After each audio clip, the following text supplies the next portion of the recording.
nyingine ya Carol the Podcast, jukwaa ambalo linakupa nafasi ya kujifunza zaidi kuhusu masuala ya usuhu ulemavu, huduma za utengamao pamoja na ujumuishaji. Kwa pamoja tukishirikiana kujenga jamii ambayo ni jumuishi. Kwenye sehemu iliyopita tulianza kugusia masuala ya maendeleo ya mtoto na ukuaji wa mtoto. Na kama ambavyo nilikueleza kwamba kwenye kazi zetu za kufanya kazi na watoto wenye ulemavu, tumeona changamoto nyingi ambazo zinatokea hivi sasa kutokana na kuchelewa kwa hatua za ukuaji. Na baadhi ya changamoto hizi zinatokana na factors mbalimbali ambazo ziko kwenye mazingira, ziko kwenye vinasaba na kadhalika. Lakini tukataka tukuletee series hii ili kukusaidia kukuelewesha zaidi, kujua kwanza moja, hizo hatua za ukuaji ni zipi. Sababu tunazisikia tu, ili ukiwa unamlea mwanao ujue kwamba hatua ni zipi na range na windows ambazo zipo ni zipi. Ila pia ujue ni namna gani unamtengenezea mazingira sahihi ya kumsupport yeye. Sio kumsaidia kwa achieve zile, yani wewe sio wewe msaidie, bali yawe na mazingira sahihi. Na kwa nini tunazungumzia mazingira sahihi? Kwa sababu dunia imeendelea sana, na katika kuendelea mazingira yetu ya asili ambayo yalikuwa yanatusaidia kwenye kila siku kucheza kwenye miti, kwenye matope, kwenye manyasi na kadhalika, yanakuwa hatuna access nayo. Tunalazimika kutumia mazingira, nafasi zetu ndani zaidi, na hivyo tunatakiwa tuadapt ili kuhakikisha bado mtoto anaweza kupata mazingira mazuri ya kukua na tunamwandaa vyema kwa maisha ya baadaye. Kwenye sehemu iliyopita tulikuwa na kaka Sudi hapa na tulizungumzia kwenye zile kada za hatua za ukuaji. Tukaanza sasa kwenye kada ya gross motor function ambayo inahusisha mijongeo mikubwa. Tukaangalia kuanzia miezi 0 pale mtoto anapozaliwa, pale ambako madaktari wanafanya Apgar test, paka mwaka 1 ambako baadhi ya watoto wanakuwa wameshatoka kwenye kutambaa, wameanza kwenye kusimama wenyewe, wengine kupiga hatua, au wengine bado wanajisimama na kujishikilia kwa muda fulani wakiwa wanaelekea kwenye hatua za kutembea. Na hii 0 mpaka 12 sasa tumefunga hatua ya baby. Kwa hiyo tuko tena na kaka Sudi, karibu sana. Asante. Na leo sasa tuanze kuingia kwenye ile hatua mwaka 1 mpaka 3 kwenye kada hii ya gross motor function. Na tuangalie sasa, ni tumetoka huku tunaingia kwenye hatua ambayo mtoto anasimama, anaweza kuexplore zaidi mazingira, anakuwa, naomba niseme quote and quote hili neno, mtundu, kwa sababu anakuwa anatamani kufanya vitu vingi zaidi. Kwa hiyo kuna vingi vinatokea hapa. Hebu tutembeze. Asante Coleman.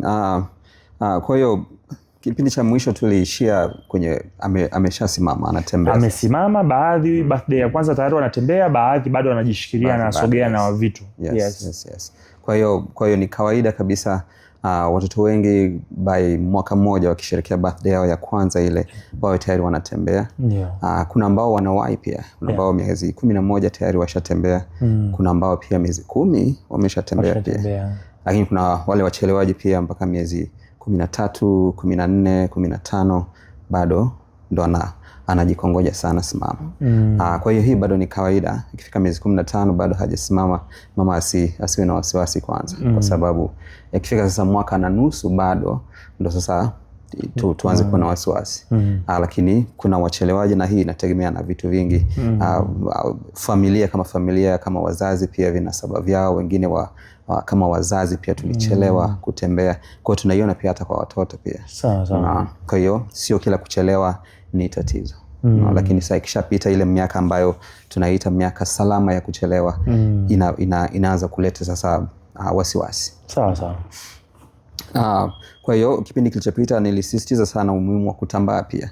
Kwa hiyo hili pia, hata kama mtoto alitambaa muda mfupi na ametembea, bado tucheze michezo ya kutambaa. Akiwa bado yuko kwenye kutembea, lakini tupate namna za kutembea. Tukiona amerudi kwenye kutambaa kidogo, tusimkataze, tumwache atambae, kwa sababu nilisisitiza kutambaa ni hatua ya muhimu sana. Hizi ni movements za msingi sana ambazo zinatengeneza vitu vizuri sana kwenye ubongo. Sawa. Kwa hiyo ameshasimama, anatembea. Hapa sasa mtoto anaanza kupanda kwenye vitu sasa. Anaanza kupanda kwenye makochi, kwenye vitanda, anashuka mwenyewe, unaona. Kwa hiyo wazazi wengi wanaanza kusema sasa mtoto ameshaanza kuwa mtundu, kila kitu anataka kushika, unaona.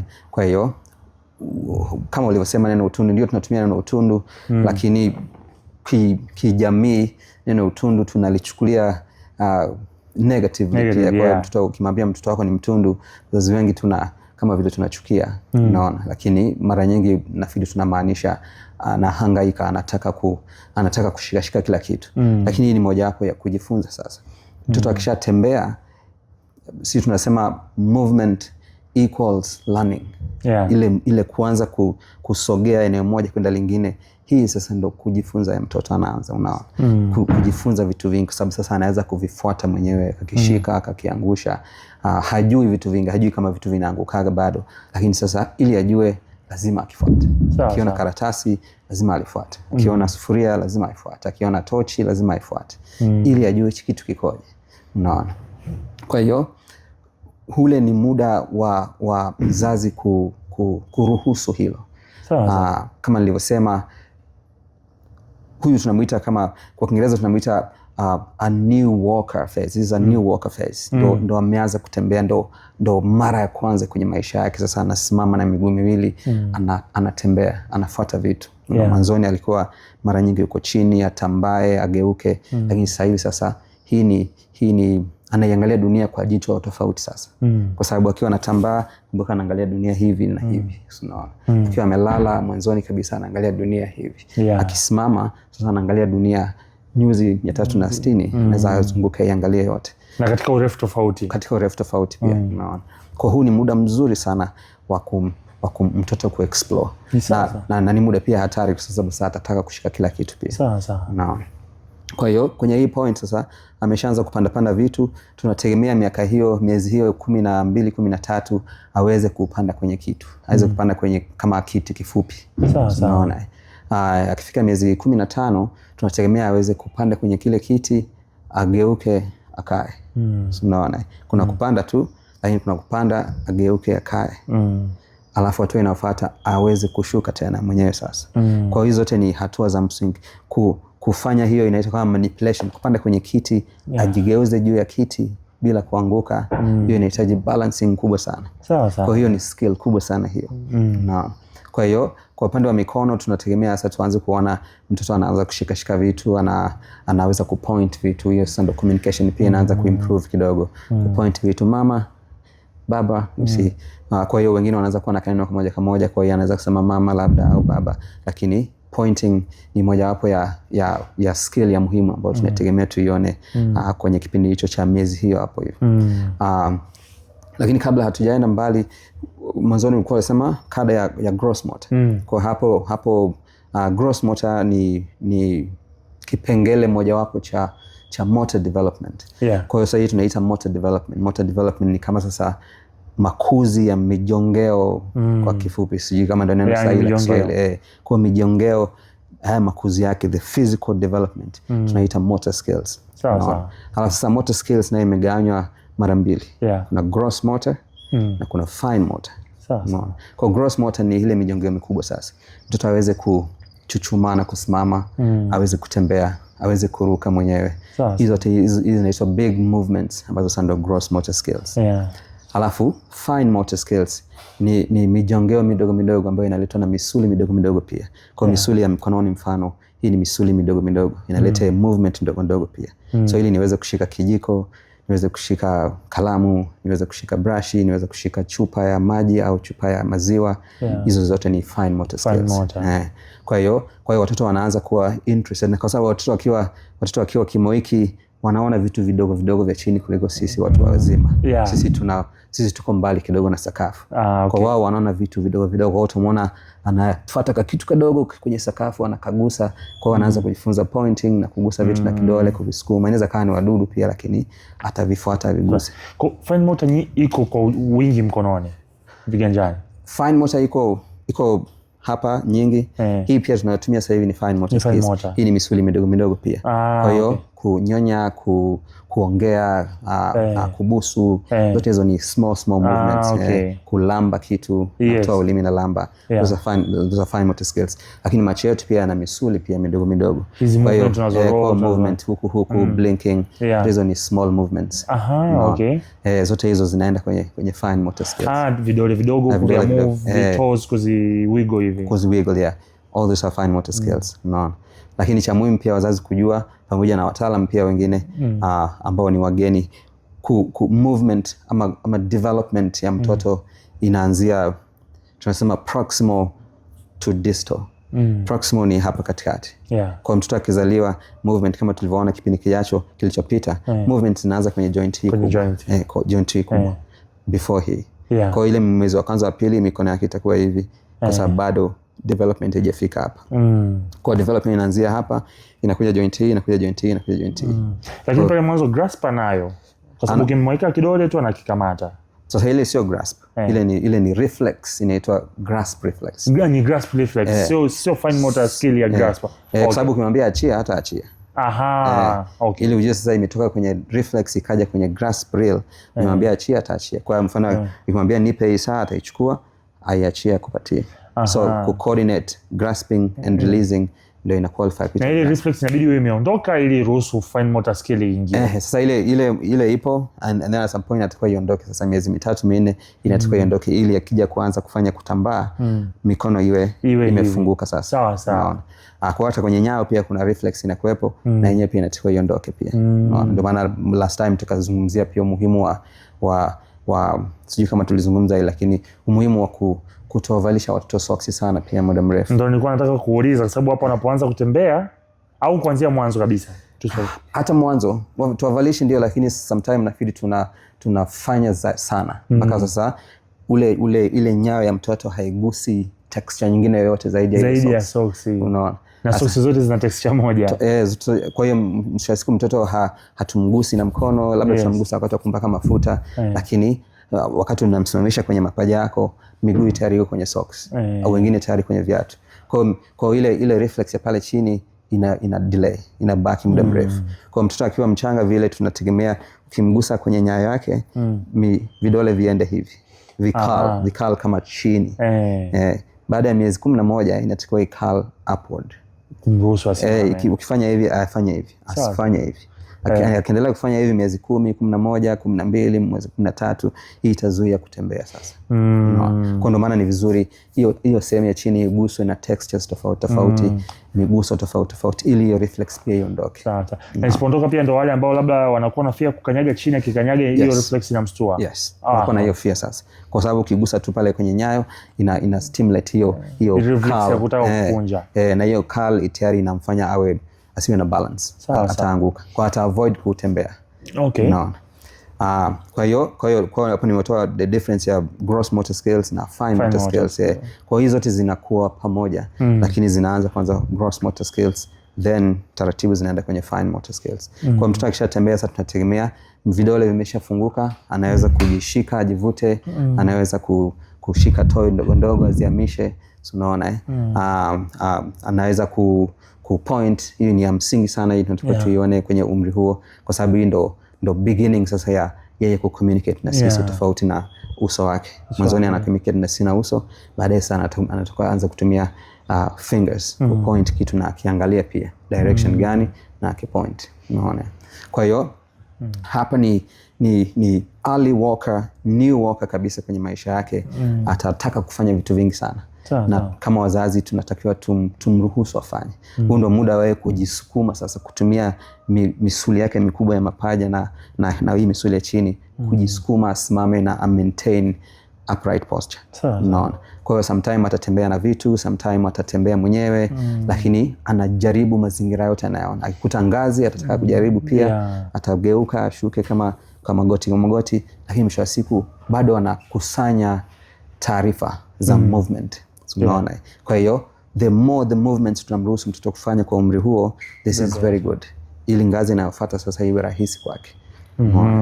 Na hapa mwanzo anakuwa ameanza kutembea wide base, ndio miguu anatanua. Yes, that's very important pia. Wakianza kutembea mikono wanaiweka juu kidogo hivi na chini pia wanatanua miguu. Na anakuwa kama yuko ana matege bow leg, lakini not really, sio bow leg, sio matege. Hiyo ni inaonekana tu kwamba ni kutafuta balance. Anatafuta balance. Sasa base yake kadri base inavyokuwa kubwa ndo anapata stability. Na hii anaweza kaenda nao paka muda gani?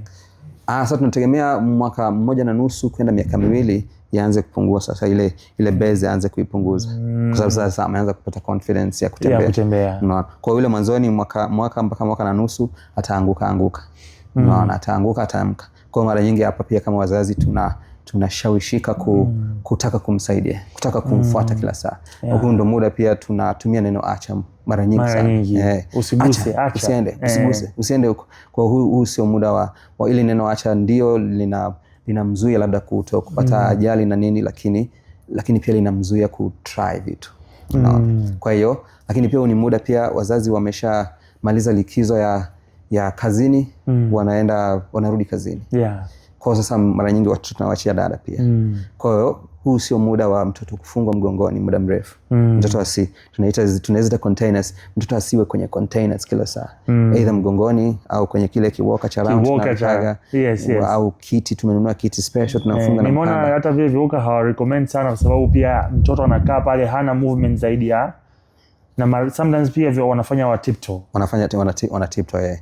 Kwa hiyo ile mara nyingi ina delay baadhi ya vitu pia. Na pia ina encourage pia wide base sasa. Kwa sababu kila saa katikati kuna kitu. Hata kijaribu hana namna. Akirudisha hivi kuna kitu kinamzuia.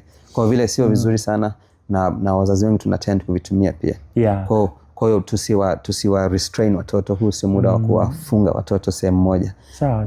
We move. Kwa watoto tukipata dada wa kazi, bora hata nyumba isidekiwe, nguo zisifuliwe, lakini mtoto aruhusiwe explore mazingira yake. Mazingira na muangalia. Kazi yake ni kumwangalia, amfuate, awe naye, acheze naye, lakini mtoto afanye movement nyingi as much as possible. Lakini sio kumfunga hapa siku nzima na anafanya kazi zake. Hii inamzuia kufanya hizo learning, kwa sababu huu ndo muda kama nilivyosema wa kukusanya, kuongeza movement nyingi. Sasa ameshajifundisha kutembea, anataka apande kila mahali. Kwa hiyo mwaka 1.5 sasa anaendelea. Cha msingi cha kuangalia ni hizi movement tunaziona mwanzoni zinaenda sasa zikiimprove. Kama ni kupanda kwenye kochi, tunataka tuone improvement pale. Unaona, isiwe tena ile ya mwanzoni. Sasa hivi anaweza kupanda kwenye kochi na akageuka. Kwa zile episodes za kuanguka pia zinaenda zikipungua pia. Kwa sababu sasa anaendelea kupata sasa confidence ya hizi movement. Kile kipindi kilichopita mfano tulisema wanakusanya movements. Wanarekodi zile movements. Wanazirekodi many as possible. Alafu baadaye wanatakiwa waanze kuchagua movements zipi za watumie. Kwa hiyo mwanzoni wanafanya all kinds of movements. Na hazina purpose. Wanazifanya tu. Kwa ndio maana sisi kama wazazi tusizizuie zile movement, kwa sababu wao wanafanya kama wanarekodi kwenye ubongo wao. Hii nimefanya hichi, nimekuwa hivi, nifanye hichi, nimekuwa hivi. Kwa hiyo wanajaribu, wanaweza fanya vitu kama hivi, lakini wanataka kujua tu possibility ni nini hapa. Possibility ni nini hapa. Kwa sometime unaweza kuona anatembea lakini anabadilisha miguu kidogo hivi. Anafanya bado exploration. Unaona. Kwa hiyo baada ya hapo sasa anaenda kwenye stage ya kuchagua sasa. Movements ambazo sasa ni purposeful. Na atazicombine vipi apate outcome anayotaka. Kwa hiyo kama kuna toy ambayo haifikii, combine movements zipi mpaka aitoe pale. Unaona? Kwa sababu tunaweza kuona mtu anafanya kitu kinaitwa problem solving, sasa anatatua matatizo yake mwenyewe. Hapa siwezi kupanda, nitumie njia gani mpaka nifike hapa juu. Unaona? Kwa hiyo yeye mwenyewe anaanza sasa kuchagua sets za movements. Kwa kama mwanzoni movements zilikuwa chache, anakuwa pia na ukurasa mchache wa anapata tabu kubwa ya mbele kuanza kujifunza from scratch. Unaona sasa. Zikiwa ni nyingi na maana ana collection kubwa ya vitu. Yaani ni sawa na lugha, ukiwa na maneno mengi una collection kubwa ya maneno ya kuchagua kwenye lugha. Ukiwa na machache unaishiwa katikati. Sawa. Kwa hiyo akishafika mwaka 1.5 anaondoka kwenye ile phase ya new walker, ile phase ya mtembeaji mgeni. Tunaenda sasa kwenye explorer. Sasa hapa kidogo movements zinakuwa stable, anaweza kukimbia kidogo. Ile kukimbia ndio inaanza, anaweza akikimbia kaanguka, lakini tayari ameshaanza kujifunza kukimbia. Kwa sababu sasa ile base ya chini imeanza kuwa narrow kidogo sasa. Kuwa na balance ya kukimbia. Alafu mikono imeshaacha kuwa hapa. So ili akimbie anahitaji kufanya hivi. Tunaona kwa mikono inaanza kushuka sasa. Miguu inaanza kurudi katikati ili aweze kukimbia. So ile shughuli ya kupanda kwenye makochi pia tunataka tuone improvement pia. Huu ni muda pia sana anaanza kuinitiate jumping. Sasa jumping ni moja wapo ya skills ambao sisi tunaiona ya kawaida lakini ya muhimu sana. Sababu sasa jumping inahitaji coordination sasa ya mwili wa juu, kichwa, ujue kwa sababu sasa naacha ardhi ni kae hewani. Alafu nachukua nirudi kwenye ardhi. Kwa hapo nahitaji coordination kubwa sana ili nikirudi nisianguke. Nikirudi nisirudi nikiwa nimekaa. Nikirudi nisirudi nikiwa nimegeuka hivi. Kwa lazima nijue inabonyea na ruka. Na miguu yote miwili iruke kwa wakati mmoja. Kwa hiyo anaanza kuinitiate jumping. Haitakuwa kubwa sana lakini anaanza kuinitiate. Kwa huu ni muda pia mzazi akikaa na mtoto wake, mchukue umrushe. Mbounceishe hata kwenye mapaja yako. Huu ni muda mzuri, unafanya chuchumae aruke. Achuchumae aruke. Mwaka 1.5 kwa umemshika kwenye makwapa, unamfanya hivi anachuchumaa unamrusha. Unamfundisha hiyo concept ya kuchuchumaa na kuruka. Kwa sababu hiyo ni ya muhimu sana. Akifika miaka 2.5 kwenda 3 tunategemea au ameshaweza kuruka mwenyewe. Unaona. Kwa hiyo fine motor skills now zinakuwa zimeimprove sasa. Sababu kama nilivyosema sasa development huku imeshafika, huku umeanza kukomaa sasa hivi. Sasa hivi unaweza umpe kitu kama kalamu na akashika vizuri. Unaona kijiko akashika. Ana ile movement ya kuleta hapa bado itakuwa sio nzuri lakini akija hapa wengi wanageuza. Kabla akijafika ameshageuza. Kwa hiyo bado haja master kwamba natakiwa ni maintain hiyo. Wengine ukimpa kikombe atakishika, akiweka mdomoni. Kuweka mdomoni ni one, lakini ya pili ni kujua ni balance kiasi gani ili maji yasimwagike yote. Unaona. Kwa zote hizi ni skills. Lakini ni unaweza kumruhusu afanye hivyo vitu sasa. Achukue glasi anywe maji, kumruhusu afanye. So kuna vile vitu vya kumpa mtoto kile kichuchu kile kikombe fulani kile kina kama kimdomo alafu kina vitundu. Wazazi wengi wanawapa watoto kile alafu kinatumika muda mrefu sasa. Mpaka mtoto anafikisha miaka 2.5 bado anakitumia kile. Kwa na miss ile skill ya kubalance. Ukimpa kikombe sasa bila ule mfuniko atafanya vile vile. Alafu atamwagikiwa na kile kimiminika chote. Kwa sababu alikuwa shazoea hakuna effect ya yeye kupitiliza. Kwa hiyo hakuna training pale anayopata zaidi tu ya kuruhusu maji yaje machache mdomoni kwake. Lakini hiyo concept ya kujua nigeuze kiasi gani, ninywe ni maji yasinimwagikie, hiyo ni skill pia ambayo watoto wanatakiwa kujifunza. Na pia hata iskija kuvuta haifanyi mazoezi tena kwa sababu sasa ameshaondoka kwenye kunyonya. Tumuondoe sasa. Unaona.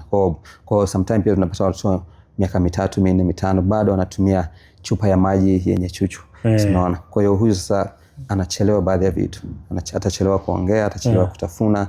Unaona hivi tunaona vinakuja sasa vikipandiana. Kwa hiyo the sooner tunamuondoa kwenye kunyonya vitu, the sooner tuna improve hizo skills hapo mdomoni. Kwa moja hapo ya skills za zile fine motor skills sasa ni kuanza kuchiu vitu vidogo vidogo. Kujifundisha hiyo skill ya kutafuna kitu na kukimeza bila kupaliwa. Kujifundisha skill ya kutafuna kitu na kisidondoke. Unaona? Hiyo ni skill ambayo inakuja. Kwa hiyo the sooner tunamuingiza kwenye hii skill, the sooner anajifundisha. Tukidelay wazazi wengine tunawablendia watoto chakula muda mrefu mpaka wanafikisha miaka 2 bado chakula kinakuwa blended. Hiyo ni nzuri ndio kina meng'enyo haraka lakini tunatengeneza tena tatizo lingine. Kwa hiyo ile winning tu ianze mapema, miezi 6 tusharuhusiwa kwanza kumpa mtoto something else. Lakini akishafika mwaka mzima tunaongeza ile stiffness ya kile kitu tunachompa. Mwaka na nusu tunataka tuongeze ile stiffness zaidi tena. Ugali na mchuzi mpatie afanye hivi ameze. Unaona. Kwa sababu hii ni ya muhimu sana ili aweze kuongea mazoezi hizo muscles. Ili akija kuongea tunahitaji hizo skills. Hizo movement za mdomo, za ulimi tunazihitaji zote wakati wa kuja kuongea sasa. Okay, very interesting. Hapa tumefika mpaka miaka 2.5 tayari anaanza kupata balance kuelekea 3, ndio tunajua anatembea, anakimbia, anafanya jumping na kadhalika. Na natamani kabla sijaenda kwenye mazingira na kadhalika, kwenye kipindi hiki pia, kwa sababu huku mwanzo watch out tukaangalia delays kama zipo za crawling, za sitting, za standing na kadhalika. Kipindi hiki pia kuna baadhi ya vitu tunaweza tukaanza kurecognize.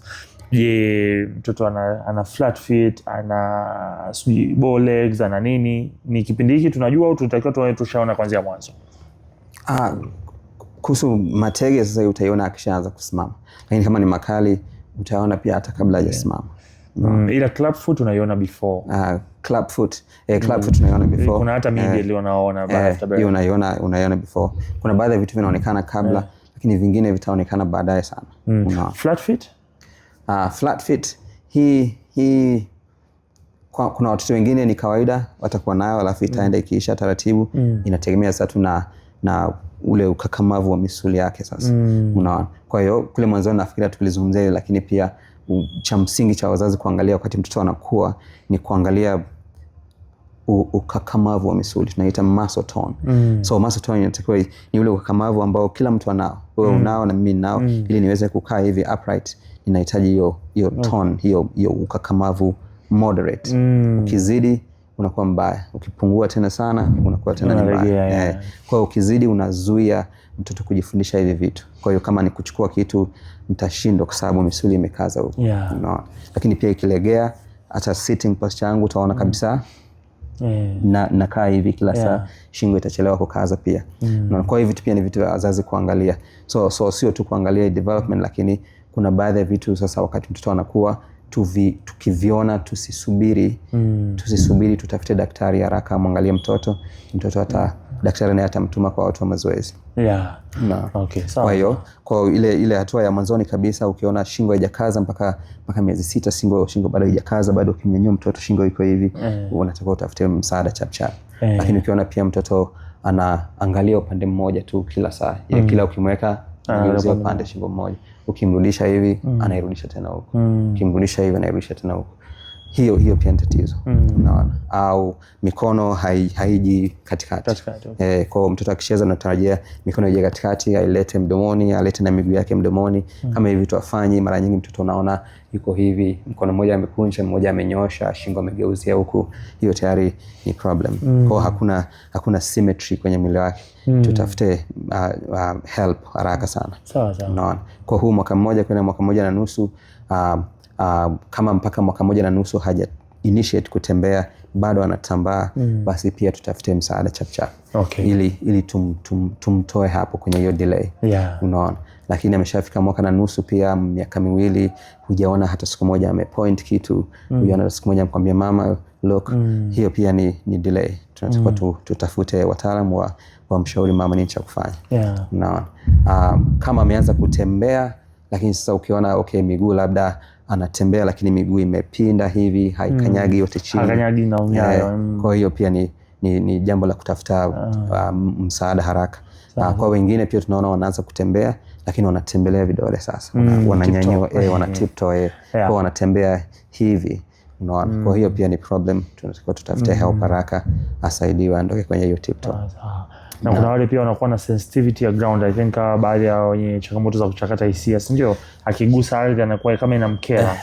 Sasa wapo either inaweza kawa ni shida ya sensory ambayo amekuja nao kutoka amezaliwa, lakini nyingine tunaitengeneza sisi kama wazazi kwa kumzuia kuto kushikashika vitu, kwa kumkataza asiguse mchanga, tunamkataza asichafuke, tunamkataza asishike maji. Hii kumnyimanyima vitu ina deprive ubongo wake baadhi ya textures, na yeye sana anaanza kuziperceive kama threat badala ya kitu normal tena. Sasa ambao ndio hii sasa pia ulizungumzia kuvaa socks sana, hivi mtoto anatakiwa kwanza kuvaa viatu akiwa na umri gani?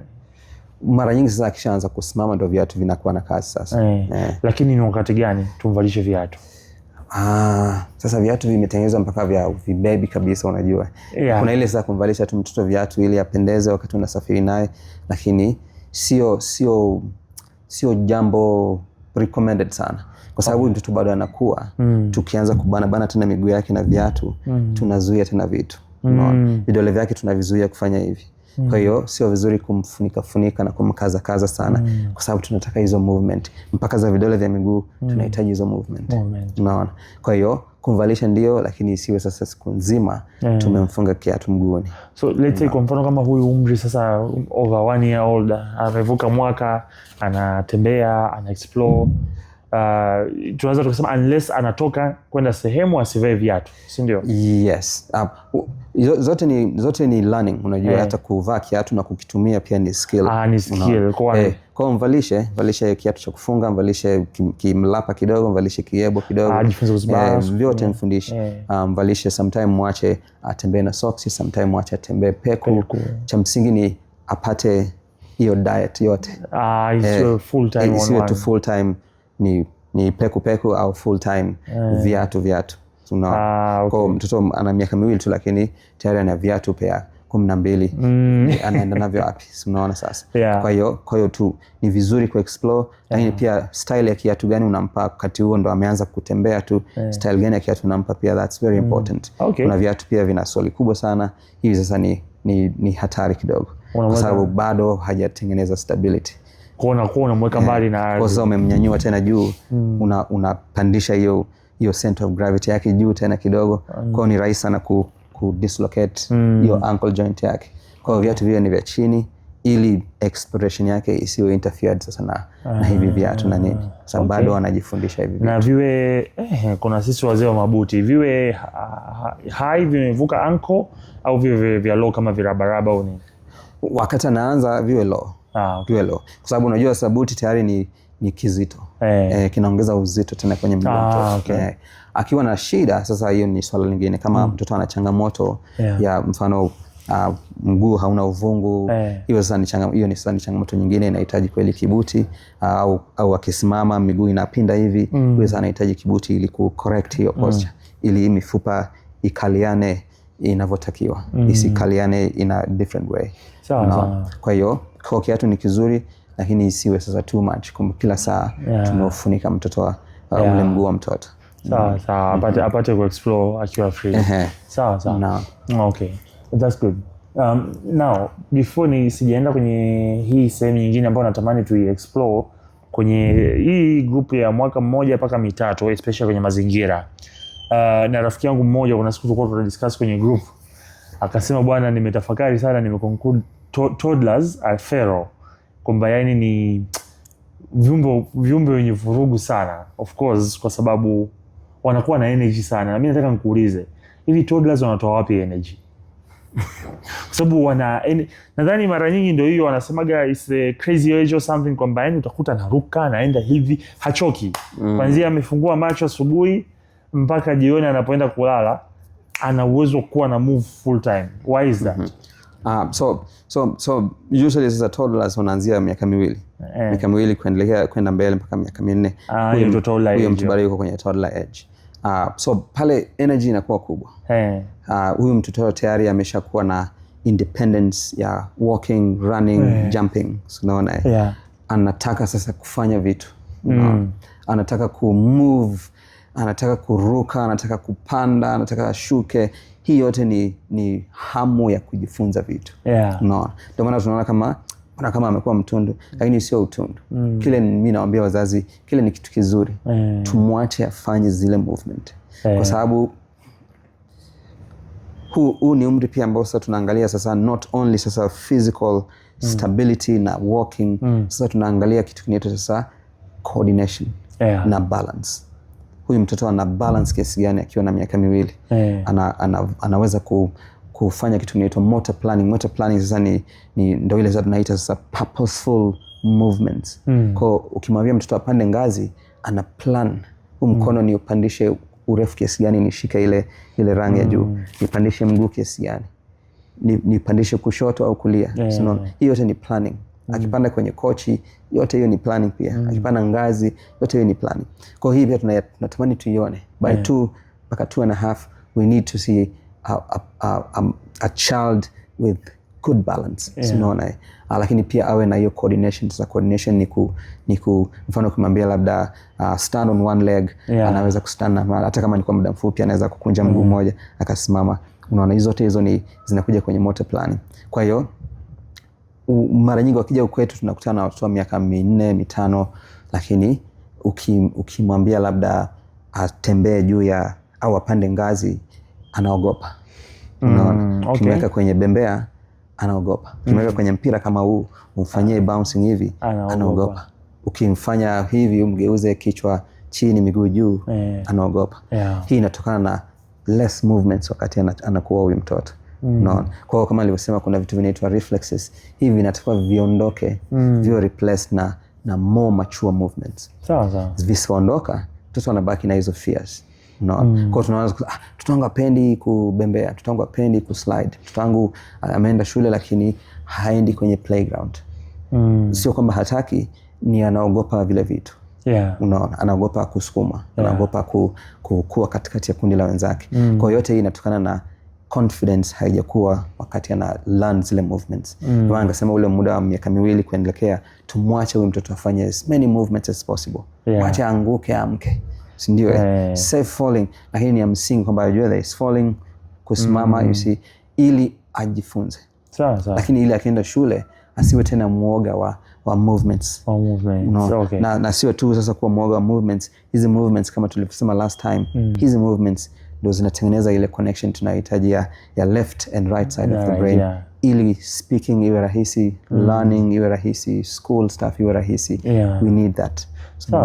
Kwa hiyo let them explore. Na huo ndio tunaichukulia kama mtoto mtundu, lakini ni utundu ambao ni wa kujenga. Ndio. Sasa ukiona yamefikisha miaka 3, 4 bado ni mwingi sana. Akienda shule bado anaendeleza darasani, bado hatulii darasani, then sasa tunaanza kusema now is a problem. Unaona? Kwa sababu sasa darasani anatakiwa labda asimame assembly for 20 minutes, anatakiwa kaa darasani for 10 minutes. Hivi vitu kama akishindwa kuvifanya, tunasema sasa okay, sasa imeshakuwa too much. Sasa inaanza kuaffect kujifunza kwake. Kwa hapo kuanzia miaka 4 ndio tunaweza tukasema movement is an issue. Kama ameshaanza kwenda shule. Wengine wanaanza miaka 2.5 tayari wanaenda shule, wengine miaka 3 wanaenda shule. Kwa hiyo kama tayari ameshaingia kwenye setting ambayo anatakiwa akae, asikilize, atulie, na ukiona haitokei, then sasa tunaanza kusema okay, now we need help. Tunataka tumsaidie huyu mtoto. Okay.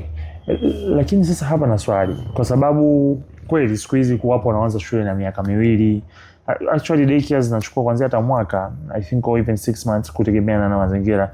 Lakini sasa kuna ambao wanaenda preschool, I think 2 years old.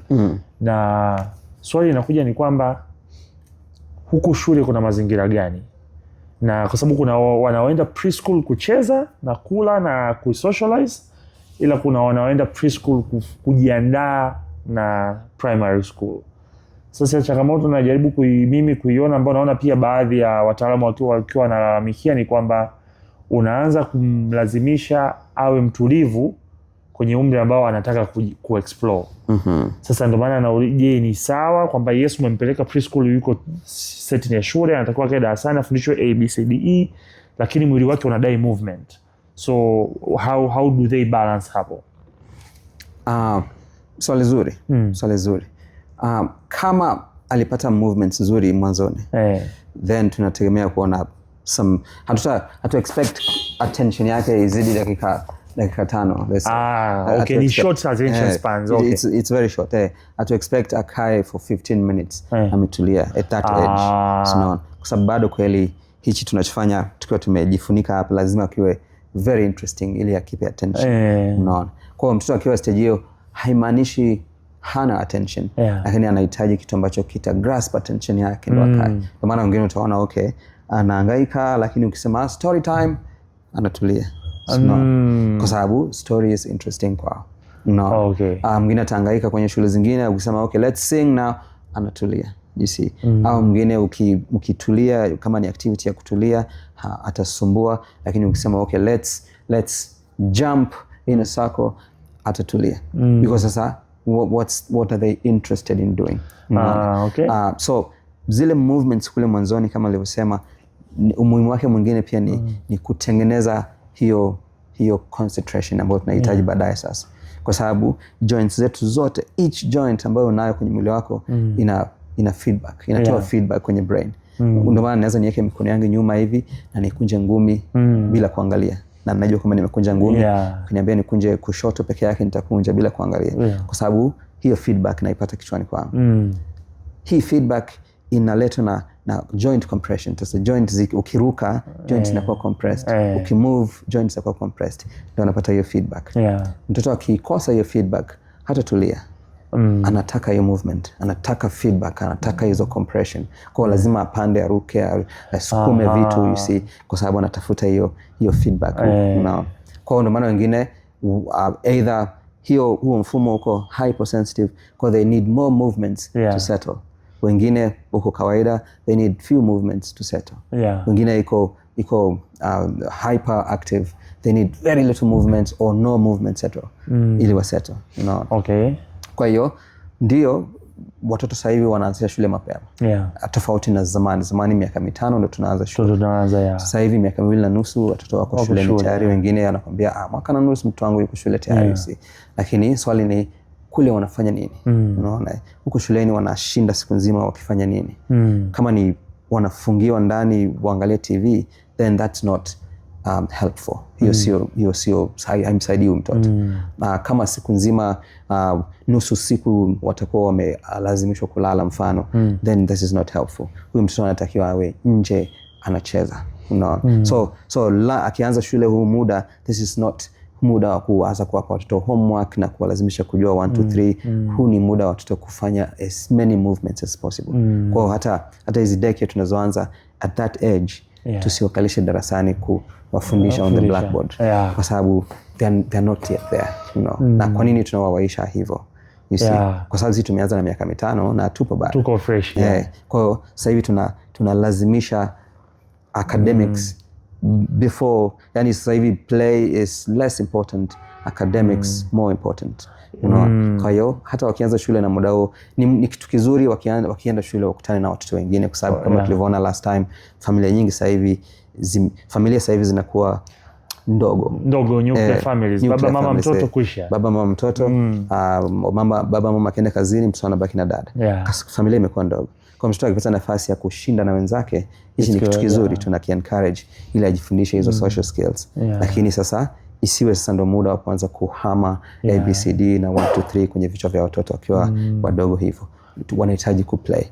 Kwa nategemea madarasa yao at that point yawe ni empty, haina viti, wacheze, waruke, wapige somersault, wapande, washuke, waende nje, wacheze tena. You see more play, a lot of singing, a lot of stories. You see, huo ni muda wa kufanya vitu kama hivyo.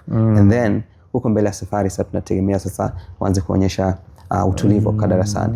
Angalau sasa miaka 4 ile span ya concentration inaongezeka sasa. Kutoka sasa zile dakika 5 10 anaanza taratibu kuweza kukaa chini atulie. At least hata kama kwenye some areas ambazo anazipenda, hata kama sio kwenye kila kitu, sio kila kitu. Ila ikitokea amekosa kwenye zote, sasa hapo tunasema kuna attention deficit.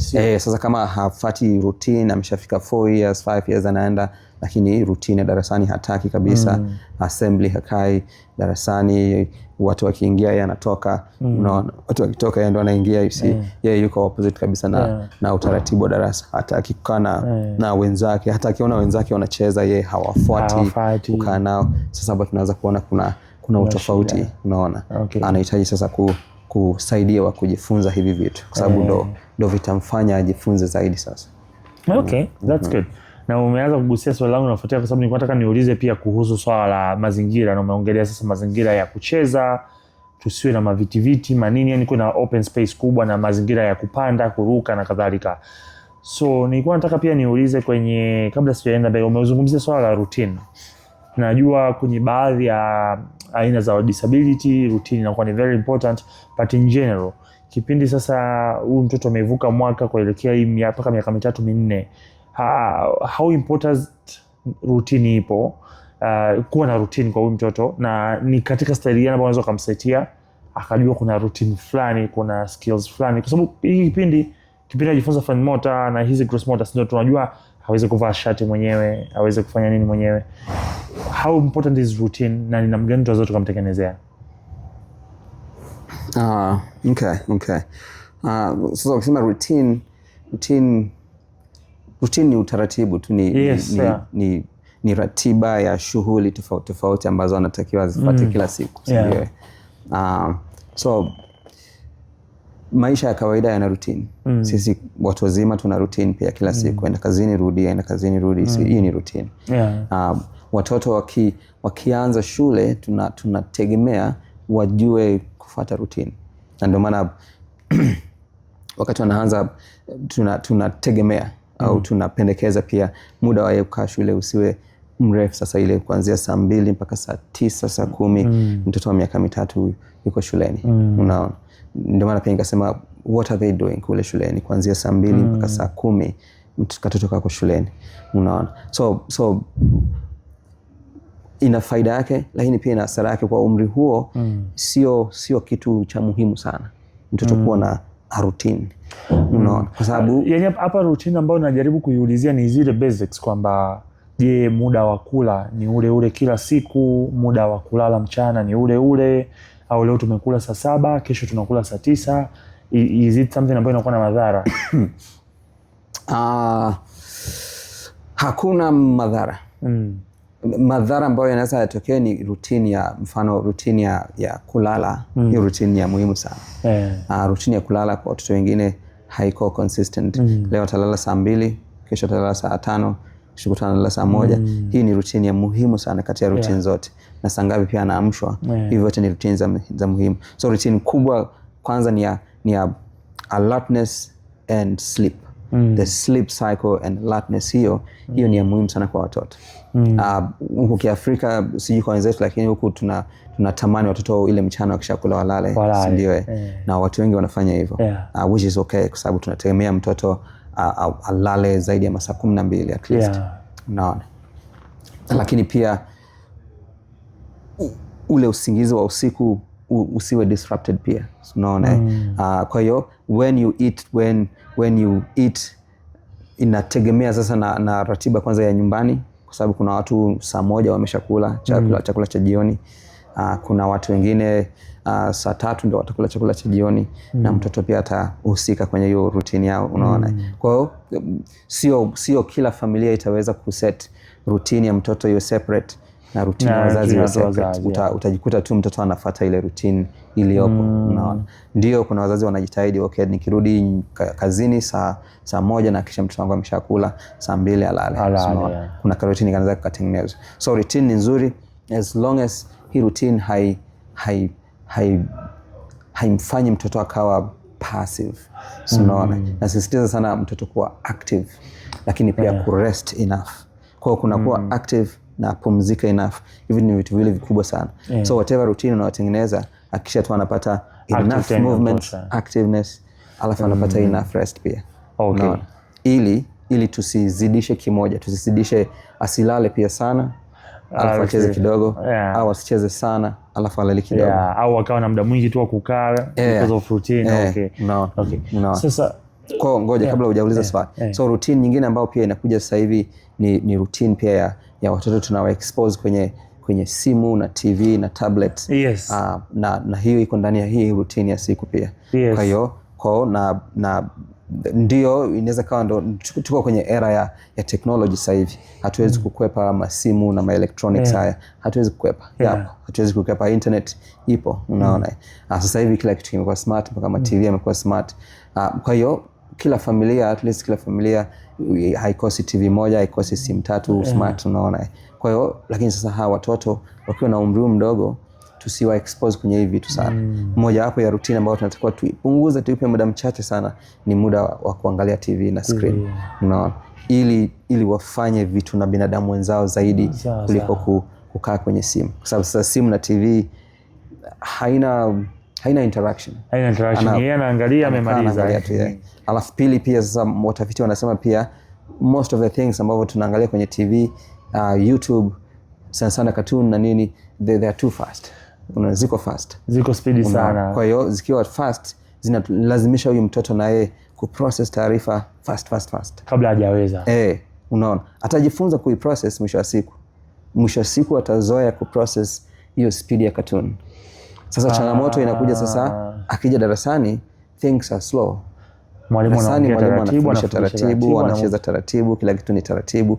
Yeye ameshazoea kuprocess vitu chap. Kwa hiyo ndio maana mtoto wengine utaona hawataki darasani, atakaa 2 minutes aondoke. Kwa kwa sababu it's boring. It's boring kwake. Haiko interesting. So, yeah. Akipata mwalimu ambaye ni mchangamfu, anaamsha, utaona ataonyesha interest. Kwa sababu sasa screen imeshamfundisha kwenda chap chap. Na ndio maana wanasema, naona baadhi ya wataalamu wanasema kwamba watoto wazoe kuwa bored. Boredom sio kitu kibaya. Sio kitu kibaya. Na kweli ukiangalia hata sisi watu wazima sasa hivi kwa sababu ya era ya teknolojia tuna changamoto na boredom. Yaani kukaa tu hivi still sifanyi chochote ni changamoto. Tukienda ukiwa hospitali waiting line unatoa simu.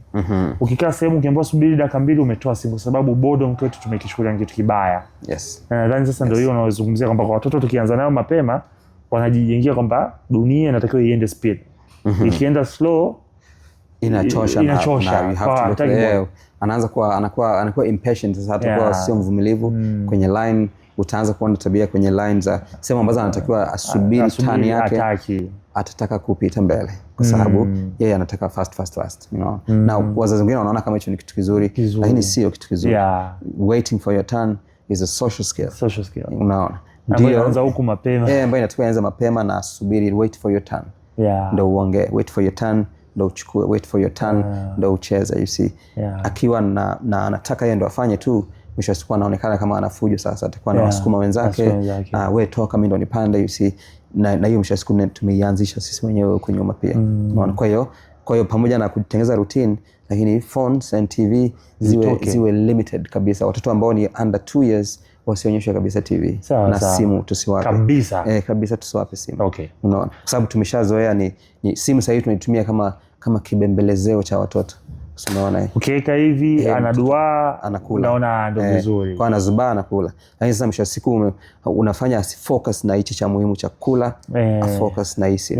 Unaona? Na pia unatengeneza loop mbaya sana kwamba kula ni reward ya simu ni reward ya kula. Yaani kwa unatengeneza hiyo loop badala ya kwamba kula ni muhimu kama kilivyo chenyewe. Yaani ni kama kumbribe mtu, unamponga. Unaanza kumfundisha hongo mtoto mapema. Kwa hiyo mwisho siku mbeleni atasema ili nifanye nipe. Lazima nipewe kitu fulani. Alafu baadaye sasa inaanza kuwa behavior issue sasa. Au tunaanzishaga hii, fanya hiki nikupe soda. Alafu baada ya muda mfupi mtoto anakuwa anadai soda kila saa, tunalalamika. Au watoto wanakuwa na cravings za soda. Of course ukija kuangalia madhara ya sukari na kadhalika, lakini ni hiyo kwamba tumeelezea fanya hiki upate hiki, fanya hiki upate hiki. Kwa hiyo hiyo routine phones to the limit kabisa. Wakishakuwa na 2 years and above inaanza sasa kuwa introduced, lakini kidogo sana. 1 hour per day inatosha kabisa, na hiyo 1 hour pia inakuwa recommended ufanye naye. Usimwachie simu alafu ushike shughuli zako. Be there, kaa naye. Hicho kitu anachoangalia hebu nawe kione, alafu ongea naye. Hichi nini kinatokea sasa hivi, kwa nini amefanya hivyo, kwa nini amefanya hivyo. Hiyo inasaidia hiyo communication iwe ni interactive zaidi, isiwe too passive. Kwa sababu yeye kwa sababu attention yake bado ni ndogo, atataka kutukua na next unless sasa aone kitu kizuri, labda kama wimbo wa dini ameufurahia, ndio ataangalia muda mrefu. Lakini be there ili uinteract naye. Lisaa likiisha zima hiyo simu. Na hapa mwanzo kipindi ambako tunasema yeye asipate screen time, let's say niko nyumbani na spend time na mwanangu, mimi nitumie simu kufanyaje? Shughuli zangu naangalia, let's say nimetumiwa kitu naangalia kwenye simu, labda nafanya doom scrolling wa Instagram au TikTok. Je, mimi nitumie nikiwa na spend time na mtoto? And matumizi gani yako matumizi gani yanakuwa too much? Kama nilivyosema, simu hatutaweza kuavoid kwa sababu sasa watu wengine simu zao ndo ofisi zao. Unaona? Kwa hiyo hata kirudi nyumbani bado tu atalazimika kushika simu. Unaona? Lakini ndio sasa umuhimu wa ile routine. Sasa ukisema routine, na wewe pia kama mzazi lazima ujitengenezee routine yako pia. Kama umeshinda asubuhi saa 2 mpaka saa 12, saa 1 sometime hujakaa na mtoto wako, alafu ukirudi nyumbani unatakiwa at least sasa ujilazimishe kuweka simu chini hata for 60 minutes ukae na mtoto wako. Ndio ili sasa ile presence yako isiwe kwa sababu unajua watoto pia wanatu observe pia. Watoto wanafanya zaidi na wanaelewa zaidi tunachofanya sisi zaidi ya tunachoongea sisi. Tunachoongea sisi hawasikilizi, tunachofanya sisi ndio wanajifunza. Na sometimes vitu tunavyofanya tunavifanya unconsciously, hatujui kama tunavifanya. So kama hiyo umetoka kazini, umekaa, mtoto anakusalimia lakini uko kwenye simu, umeshindaje? Nimeshinda salama. Mama yuko wapi? mmekula nini leo asubuhi, lakini wewe uko kwenye simu. Kwa anaona attention yako ni muhimu zaidi kwenye simu kuliko kwangu. Kwa hata ile eye contact humpi mtoto wako kwa sababu unataka tu umalizane na simu kwanza. Kwa hiyo ufanye kimoja, weka simu chini, ongea na mtoto. Au kama ni cha muhimu mwambie nisubiri dakika 2 nimalize alafu nirudi. You can explain, watoto wanakuelewa. Unaona? Lakini usi deliberately don't ignore them. Kwa sababu they see it and then tomorrow they see it again. Alafu kesho kutwa wanaona tena. Na mama naye akija kama anafanya hivyo anaanza kuona pattern fulani ya bwana wakija wako business simu zao. Alafu sasa ili wasiwasumbue nyinyi na nyinyi mnanunulia tablet zao kila saa. Na yeye acheze muda wote. Kwa ukija hapo nyumbani saa 2 kila mtu yuko kwenye screen yake. TV iko on na kila mtu ana simu mkononi. Kwa hiyo nyumba imejaa tu screen za kutosha hivi. Na mbaya kitu kwa brain activity. Kwa hiyo at least zima simu au iweke pembeni for 60 minutes. Uangaliane face to face na mtoto wako, mufanye kitu. Just for 60 minutes. I'm sure kila mzazi anaweza kufanya hivyo. Unaona, ambaye anawahi kabla watoto hawajalala. Unaona. Na kama ni mzazi ambaye unachelewa pia mpaka saa 4 watoto wameshalala, tafuta hiyo moment hata kwa wiki mara moja hata spend now undistracted. Mtoto weka simu mbali, no work, just you and me. Ama watoto kama ni wawili wawepo na wewe uwepo. Presence is very important. Sio what we give them, what we provide is not important as your presence kama mzazi. Kwa hiyo tunaweza tukawa very rich, tuna kila kitu wanachosema tunawapatia, chakula ni kizuri, nyumba ni nzuri, magari yapo, but our presence kama haipo then hatuna control tena na hiyo familia. Okay, interesting.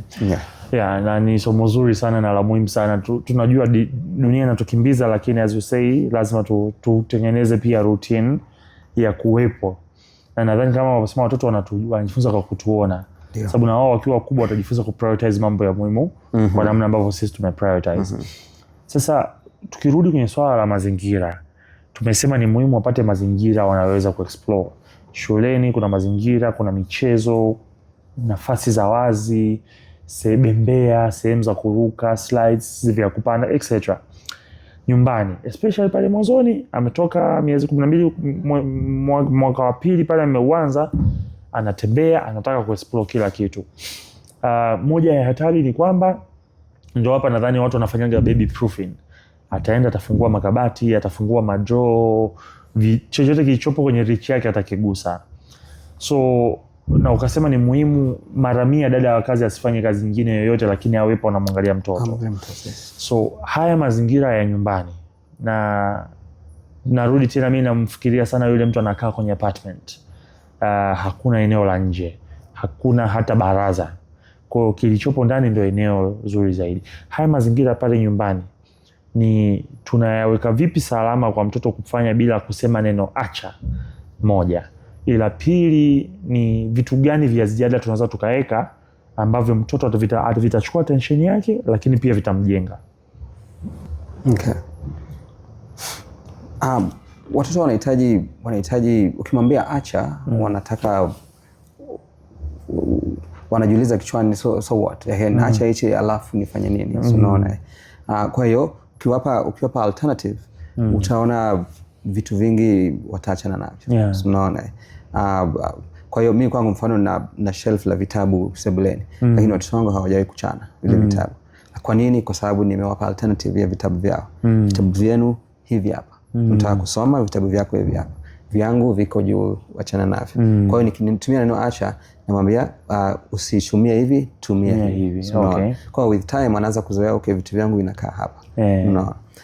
So alternatives ni za msingi pale nyumbani, na najua familia nyingi zina nafasi nzuri sebuleni pale, hata kama wanakaa kwenye apartment, lakini yuko sebuleni na ina nafasi nzuri. Ile sehemu tu equip na vitu.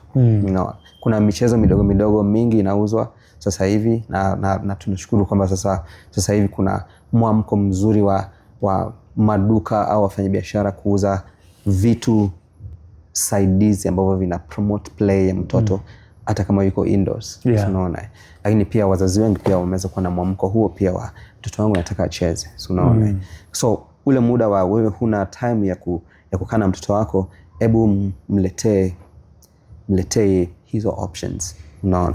Kama nilivyosema mwanzoni, mfano kitu kama kubembea, hii ni movement nzuri sana. Na sio watoto wote wanabahatika kupata hii movement mpaka waende shule. Unaona? Kwa hiyo tangu anazaliwa mpaka anaenda shule ile miaka 2 mpaka 3 hajawahi kubembea. Na hiyo sio sawa. Unaona? Kwa hiyo kuweka kitu kibembea rahisi nyumbani kwako ndani au nje, hii najua wazazi wengi hawatashindwa. Unaona? Bembea ziko nyingi, kuna vile bembea vinauzwa vile vya plastic vile. Hivyo sasa ni vile sasa ni vizuri vya kubembeleza mtoto alale, lakini kama nilivyosema mwanzoni vina wa contain watoto. Kwa sababu sasa ni vidogo, tunawapandisha wale watoto wadogo ambao wako less than 1 year, tunawaweka pale. Ndio kitafanya hivi mtoto alale, lakini tunakizoea kama ndo sehemu yake ya kushinda mtoto. Kwa mwisho siku zile movement ambazo nilisema mwanzoni anazikosa zote. Kwa kile sitakishauri wala sitaki recommend. Na kama kipo basi kitumike kidogo, kifungwe, kiwekwe pembeni. Unaona? Kwa sababu hiyo movement ni ya msingi. Lakini kadri anavyokuwa anahitaji bigger movements za hiyo bembea pia. Anahitaji kuruka. Unaona? Kwa hiyo trampoline kidogo ukiweka hapo ndani, kibembea kidogo. Kama unakaa eneo hapo nje, funga hata ya kamba 2, uweke ubao chini, mtoto apande abembee. Na iwe safe enough, iwe low enough, asidondoke. Unaona? Kwa hiyo kuna vitu vingi vya kufanya. Nafikiri sasa hivi ukifuatilia pages nyingi Instagram zinaonyesha options nyingi sana za vitu virahisi ambavyo tunaweza tukavitengeneza nyumbani ili watoto wapate hizo movement za kupanda, za kushuka, ili wachane na vitu vyako sasa. Wape option yako yao. Wale ambao wamebarikiwa kuwa na nyumba kubwa kidogo, wana chumba ambacho kiko empty, kile chumba kiwekee stuff, kiwekee vitu, kiwekee bembea, huko chini weka magodoro kama unataka safety, weka magodoro vizuri kama haya. Alafu juu weka vitu ambavyo watu watapanda au bembea nazo. Kama vile rock climbing, kama rock climbing ile, ladders zile, bembea hizo, unaona, wapande, wazunguke, wawe upside down. Zote hizo ni movement za msingi sana. So kama una space, please do that. Usisubiri mtoto awe na shida ndo aanze kufanya hivi vitu. Mtoto ambaye anakuwa normally anatakiwa awe na hivi vitu. Kwa hata ukija upande wa mazoezi, tukifanya mazoezi bado tunatumia michezo hiyo kumsaidia afikie tena ile hatua. So kwa nini tusubiri mpaka aje huku ndo aanze kupata bembea? Unaona? Unless kama ampata shida wakati anazaliwa ndo atakuja huku kwetu ndio. Lakini hawa watu ambao wanakuwa typical growing wanahitaji bado hizi movement bado zote ni za msingi sana. So nafikiri wazazi kama wanatufuatilia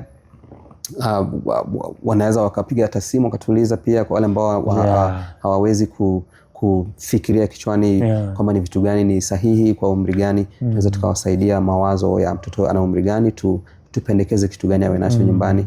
Lakini pia kama nafasi haipo pia ya kutosha, tunaweza pia tukamsaidia mawazo wa namna gani atumie nafasi iliyopo ku encourage hiyo play. Namna gani atumie vitu vilivyopo pia ku encourage hiyo play, ili tu mtoto asibebwe siku nzima mgongoni. Unaona? Kwa kama nafasi ipo nje au ndani, nafikiri popote pale tunaweza mimi nakumbuka kwangu nilifunga bembea kwenye mlango, kwenye mlango. Kwa hiyo kwa sababu ni muhimu, najua hichi kitu ni kizuri mtoto kukipata. Kwa hiyo once in a while aifunge mwenyewe, aeke abembee, aifungue, aiweke. Ila pia hata ukiangalia kwa structure za nyumba zetu, hata kama si zege juu, zile mbao zinazotumika kupaulia, ukiweza kuilocate ukatoboa ceiling board inabadilishika. Miaka ya mtoto hairudi nyuma. Kwa unaweza ukatoboa, ukapitisha kamba, ukatengeneza hooks zinauzwa zile madukani. Ukatengeneza kama unavyosema, ikawa ya kupachika na kutoa. Na uzito wa mtoto, uzuri mmoja hawezi kuvunja ile mbao. Haiwezi. Kwa it's possible mzazi akiwa tuna na utayari inawezekana kabisa. Inawezekana. Lakini hivyo, so swinging, jumping, climbing, kupanda sehemu na kushuka, wote hivi ni vitu vya msingi sana mtoto kuruhusiwa kuvifanya kwenye huo umri. Na tusisingizie tu kwamba sina nafasi, kwa sababu watoto wameshakuja, inabidi uitafute hiyo nafasi. Kwa sababu hichi kitu tunachokirecommend sasa hivi ni cha muhimu sana. Mimi nafanya kazi ya kuwafanyia watoto mazoezi, huu ni mwaka wa karibia 15 na watoto ninawaona wengine hawakustahili kuja huko. No, lakini ni kwa sababu sasa tumeona kukaa sehemu moja ni muhimu kuliko kucheza. Kukaa kwenye TV ni muhimu kuliko atoke nje achafuke, unaona. Kwa hiyo mtoto anakuwa na vitu ambavyo vinachelewa kuja, unaona, ambao sasa akianza shule tunaanza kuona tena changamoto 1 2 3, unaona. Kwa hiyo wazazi na washauri tusisingizie muda wala tusisingizie nafasi. Hata sisi kama wazazi sisi wenyewe ni tool ya kutosha kwa sababu ukimshika mtoto mikono bado anaweza akabembea. Ukiweka mkono wako hivi mtoto akishika hapa na hapa bado atabembea. Hiyo bado ni swing. Unaona. Kwa hiyo sisi wenyewe tunaweza tukawa kifaa cha kumpa huyu mtoto. Unaweza ukapiga magoti akakupandia akafanya nini na ukawepo pale unamlinda usalama wake. Ukamnyanyua miguu akatembea na mikono. Zote hizo ni movements nzuri sana ambazo mzazi yote yule anaweza akafanya kama ana utayari. Sawa. Nice. Na kuna kitu umegusia ikanikumbusha, nadhani hii concept inatoka nje kidogo ya gross motor na hata fine motor maybe, lakini inaweza ikawa inahusiana. Ukasema kwako una shelf, ukaweka vitabu vyako juu, chini ukawa na vile vya watoto. Na uvoongelea kwamba vyao viko chini, ikanikumbusha concept ya zamani walikuwa wanawachukulia watoto katika namna mbili. Kulikuwa na concept mbili ambazo zote sasa hivi zimefahamika kwamba ni uongo. Ya kwanza tulizungumzia mwanzoni walikuwa wanawachukulia watoto kwamba wanazaliwa weupe ambao Kilatini ndo tabula rasa. Sikujuaga hilo ndio limetokea wapi, kwamba they go plain, sisi tunaanza kuandika, ambao tumegundua si kweli. Lakini ya pili wakawa wanawachukulia kama mini adults, wanategemea watoto behave kama watu wazima, ambao pia imefahamika si kweli. Lakini kuna hii concept ya kuhakikisha kwamba kwa sababu watoto sio mini adults, basi vitu vyao pia viwe kwenye level yao, kwamba ana uwezo kutoka kitandani akashuka mwenyewe, ana uwezo kufikia toys zake au paka anahitaji msaada wako, anaweza kufikia vitabu. Why is this important? Kwamba mtoto vitu vyake ambavyo vinamhusu, nguo zake na nini, na hizo wengine wanatengenezaga stations za zamani sisi tulikuwa tunaita kujipikilisha. Ila stations za kitchen siku hizi zimetengenezwa special. Why is this important? Mtoto afanye vitu katika their own level, furniture zake, kila kitu. Hizo ni zinaitwa activities of daily living. Hizo encourage mtoto kufanya shughuli zake mwenyewe.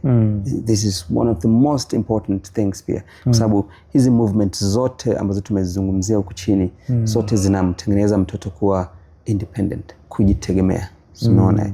Kwa hiyo ili ajitegemee, kwanza tumemwandaa kwa kumshughulisha kwenye michezo na nini, lakini nafikia mahali sasa tumpe nafasi ya kuamua kufanya kitu na akifanye.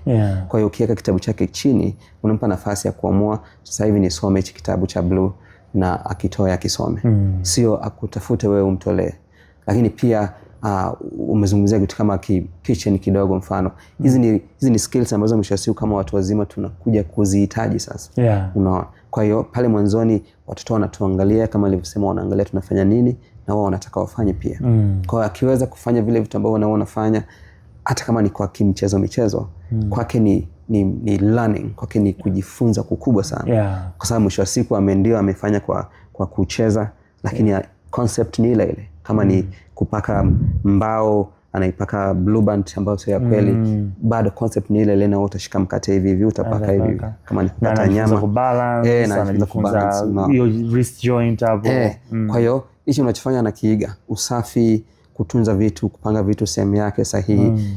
Hapo unamfundisha mtoto responsibilities ambazo mwisho wa siku ni za muhimu sana tena. Kwa hiyo the more they can do, the more utaminvolve. Ukimaliza chakula chako, peleka sahani kwenye sink. Ukiebu futa hii meza sasa baada ya kumaliza. Fagia hapo chini baada ya kumaliza. All these are very important. Fua ebu socks yako moja. Tusiangalie product, tusiangalie ameweza kufanya kwa ufanisi kiasi gani, tuangalie process amefanya. Ndio ameonyesha interest ya kukifanya, ameonyesha interest ya kukusaidia kufagia chumbani kwako. Hawezi kufanya perfectly, lakini ameonyesha hiyo interest ya kukusaidia. Mruhusu. Unaona? Kwa kitanda kikiwa chini, unampa nafasi pia ya kujifunza hata kutandika kitanda chake pia mwenyewe. Unampa nafasi ya kushuka na kurudi kwa wakati. Unaona? Lakini pia sasa tukiweka vitu viwe low kwenye level yao, tunazuia number one ajali. So unaona, sababu kama vitabu viko juu atataka kuvifuata. Atakifuata. Alafu sasa kama shelf haliko strong enough ataanguka nalo. Na hiyo hutaki kabisa hiyo story kuikuta nyumbani. Unaona. Kama umeweka viatu vyake mbali atataka kuvifuata pia. So unaona. Kwa hiyo vitu vyake vikiwa karibu unapunguza yale matukio ya yeye kuanguka na na sana sana watoto wakianguka tunachoangalia sana asigonge kichwa chake chini. Asigonge kichwa kwenye sakafu. Kwa hiyo punguza yale matukio kwa kuweka vitu vyake karibu na mikono yake. Avifikie, avitoe, avichezee. Unaona. Lakini pia kama nilivyosema inawafundisha responsibility sasa. Ajue kufanya vitu vyake, ajue kupangilia vitu vyake. Lakini pia inampa sasa shughuli nyingi zaidi. Unamuondoa sasa kwenye ile simu na nini. Yeye mwenyewe anakuwa na shughuli zake nyingi sana za kufanya. Anajitengenezea shughuli zake. Kwa hata kama hakuna mdogo wake mwingine, akiwa na mdoli wake anaweza kuinteract naye hapo siku nzima. Unaona. Akampikia, akamvalisha, akamuogesha. Hiyo tayari ni play kubwa sana. Unaona. Tukija kuzungumzia kuhusu michezo, mtaona jinsi gani play kama play nayo pia inakuwa. Kuanzia anapozaliwa mchezo wake unatakiwa ukue mpaka anafikisha miaka 5. Tunategemea tuone play yake yuko kwenye hali gani. Unaona. Kwa hiyo ni muhimu kwa sababu kwanza nimesema ina encourage independence. Pili ina promote safety ya mtoto. Unaona. Lakini tatu unaweza kufundisha mtoto kuwa organized tangu mapema. Kwamba I don't want to see, usimwambie tu sitaki kuona vitabu vyako kwenye makochi lakini kumbe shelf lake umeweka juu sasa. Unaona sasa naekaje pale. So itabidi niviache hapa. Kwa hiyo ukivishusha chini na maana unampa nafasi ya kucorrect na kujifunza namna ya kuwa organized mapema sana. Unaona. So very important. Mtoto akionyesha nia ya kukusaidia kitu, mruhusu akusaidie. Muonyeshe. Muelekeze. Ili ajifunze hichi kitu kwa sababu ukiondoka ataka kukifanya mwenyewe. Sawa. Alafu kama hujamuonyesha kutumia labda uma au kisu anaweza akajiumiza. Kwa hiyo bora umfundishe the right way. Au umfundishe hichi kinatumika hivi lakini hichi ni cha kwangu kwa sasa hivi. Mimi nakununulia cha kwako hichi kidogo. Ili ufanye hichi ninachofanya lakini hichi kisu ambacho hakitakuumiza. Mikasi pia ipo midogo isioumiza. Lakini azoee kwanza hiyo skill ni ile mshasikia kufanya hivi lakini azoee aifanye. Unaona. Kwa hiyo kwenye hiyo yote hiyo nafikiri cha muhimu ambacho tujagusia ni toys ambazo tunanunulia pia ziwe tu salama pia. Ndio kulingana na umri ambaye ni mdogo sana usinunulie vitu ambavyo anaweza kuviweka mdomoni na akakimeza. Hiyo sasa ni hatari. Na pia vyenye betri, si ndio? Vitu vyenye betri pia tuviache kwa sasa hivi. Kwa sababu sasa hivi pia vitu vingi sasa ndio vinakuja na betri na ni vizuri lakini watoto bado wanaweka mdomoni hivi vitu. Na ule ni umeme sasa. Yes. Kwa hiyo inaweza impige shot. Hata kama ni betri mbili tu zinaweza zikampiga shot. Na wengine wanavitoaga vile vibetri na meza, wanasema ni moja ya vyanzo vikubwa vya ajali. Mtoto anatoa ile betri na meza. Lakini pia tukirudi kwa sababu kama ina betri inamaanisha haimove kwenye pace ya kawaida, kwenye speed ya kawaida. Kwa asilimia kubwa ya toys zenye betri ziko fast paced, zinaimba muziki fulani haraka. Kwa hebu to avoid batteries kwa sasa hivi. Chochote ambacho mtoto anaweza akakitoa akakika mdomoni kwenye hiyo toy usimpelekee mtoto mdogo. Unaona. Lakini pia sometimes pia tunanunulia hizi plastic na nini. Pia tuangalie plastic ambayo akiweka mdomoni hawezi kuing'ata ikakatika. Ikikatika ataimeza. Mbao is safe. Mbao ni safe lakini sasa iwe mbao, kuna hizi toys sasa hivi zinanunuliwa ambazo zina mbao na rangi ambayo haitoki. Ile rangi isiwe rangi ya kutoka. Akipaka mate isitoke ile rangi. Sasa ikitoka sasa tena ameanza kumeza vitu ambavyo lakini sasa mbao zingine kama ni za kawaida sana inamaanisha akishailowanisha muda mrefu inaanza kumeguka pia vipande vidogo. Kwa hiyo ina mbao nzuri na sahihi, ulize ni mbao gani. Kwa hiyo wewe mwenyewe kiangalia hichi kitu kikiloa hakitavunjika kirahisi mtoto akimeze. Kwa hiyo zuia sana mtoto kumeza kitu kigumu chochote. Kwa sababu kikishapita hapa kinaweza kiende tumboni na tunashukuru kienda tumboni, au mbaya zaidi kikienda kwenye mapafu. Hiyo sasa ni hatari zaidi. Sawa. Unaona. Hiyo inaweza ikampa mtoto degedege nyingi sana. Na coughing na fever ya kutosha, na mwisho siku alikuwa anaweza kutembea anaanza kushindwa kutembea tena, anarudi nyuma, tunaanza kutibu degedege, lakini kwa sababu hatukumuona kikimeza hatutajua kiko kifuani. Kwa tutatibu homa kwa muda mrefu sana. Na ndio hapo sasa umuhimu kuwepo muda wote kumwangalia ili uangalie, je, hii toy nilimpa ikiwa nzima na je sasa hivi bado iko nzima. Kagua kwa sababu sasa unaweza kukuta tuko too busy. Sawa. Na kwenye natamani tufungie kwenye swala la toys. Tukishaangalia mazingira ya hawa wakubwa wanahitaji movements zaidi, lakini wote kuanzia kipindi akiwa huyu miezi mingapi kuendelea huku juu anahitaji toys. Yes. Je, mtoto anahitaji toys nyingi na umezungumzia zipi ambazo sio sahihi? Je, zipi ni idadi gani na ni aina gani ya toys mtoto anahitaji? Na ni nini tunakuwa tunalenga tunapochukua hizi toys? So toys zikiwa nyingi tena sio kwa sababu zingine haizi kuchezea zote kwa wakati mmoja. Lakini pia sasa zikiwa nyingi at the same time at the same place zinakuwa tena destructive kwa mtoto sasa. Kwa hiyo kila toy ina educational part yake. Kwa hiyo ili apate hiyo educational part lazima akae nayo at least for 5 minutes bila kuchange, achukue nyingine. Unaona, unaweza kuwa na toys nyingi lakini zile ambazo utamwachia chezee ziwe chache kwanza. Unaona, kwa zingine labda fungia alafu unamtolea. Kwa hiyo kila toy ina skill yake unataka jifundishe. Mfano sasa wakati tunazungumzia makuzi ya mtoto ile motor skills, ule mwaka mmoja kwenda mwaka mmoja na nusu anatakiwa aweze kuanza kujenga kustack vitu. Mfano blocks, ukimpa blocks as you stack one on top of each other. Unaona, hiyo ni mmoja wapo ya play development ambayo tunaangalia.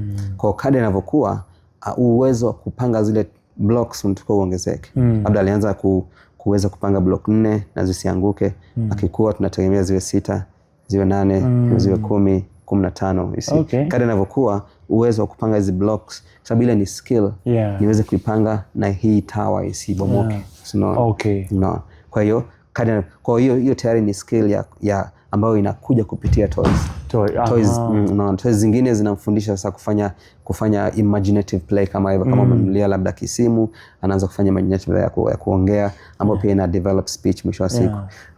Toys zingine zina encourage left and right side of the body to work together.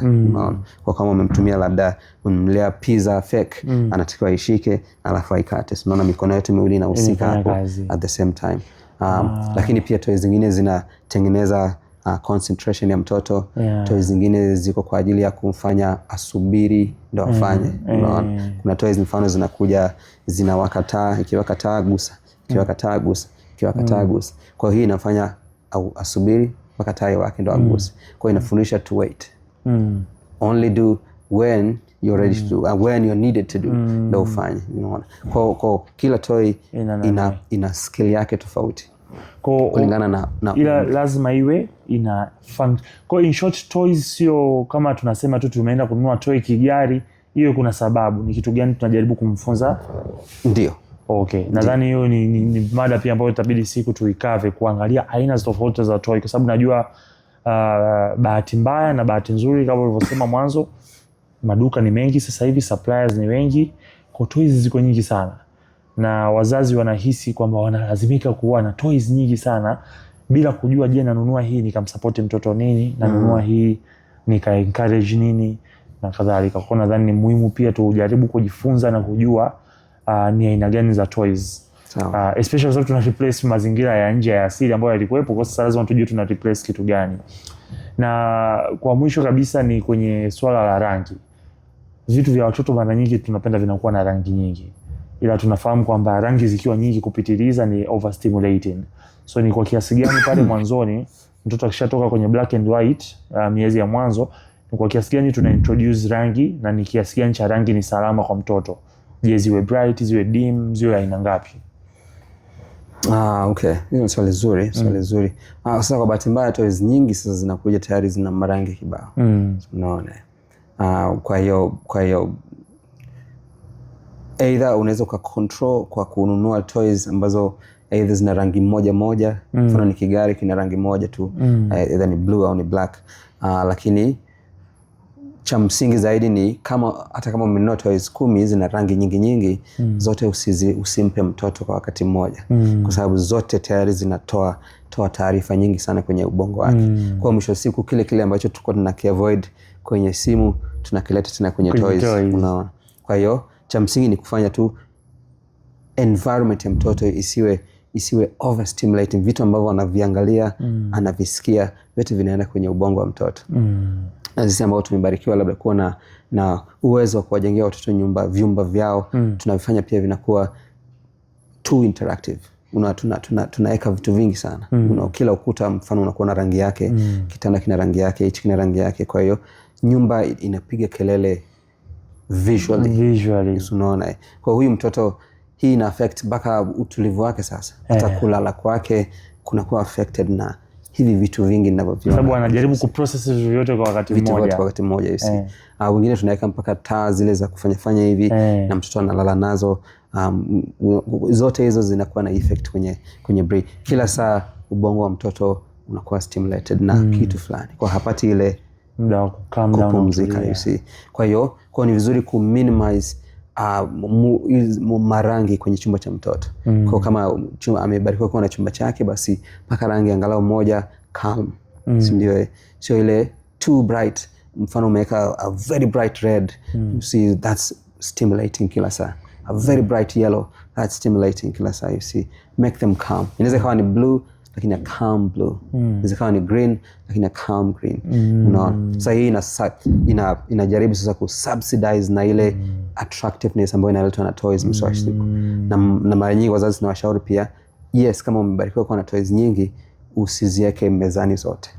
Hebu zifunike, ziweke kwenye ndio wale wanahitaji toy rotation. Eka chache, baada ya muda toa nyingine. Anatoa nyingine. Kwa ziweke mahali zifunike ili na yeye pia anajifundisha kurudisha na kutoa, lakini mwisho wa siku asizione zote kwa wakati mmoja. Na mazingira pia yasi kwa sababu kama carpet is very colorful, the walls are very colorful. After umetoa toys that are very colorful, that's a lot of stimulation you see. Kwa mwisho wa siku akija kwenye dunia ambayo haina rangi nyingi, tayari ile kitu ambacho tulikuwa tunazungumza mwanzoni cha boring kinaanza kuja sasa. Class is boring because the walls are gray and black only. Carpet is only white, you see. Kwa hiyo hatumpi nafasi ya kuangalia kitu na apumzika. Akiingia kwenye chumba chake anatakiwa keep calm. Ndio. Toys zinafanya awe stimulated, lakini mazingira ya calm. Kwa hiyo toys, ukiweza kupata toys ambazo zina 2 to 3 colors, those are better.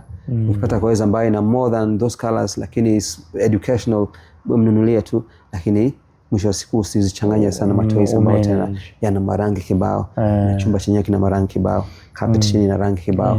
Unaona? Hiyo inakuwa kwa watoto wengine ni bothering. So tunatengeneza personality ya mtu ambao anahitaji too much stuff, too much information ili awe satisfied. Too much information ili kupumzika. Okay. Interesting.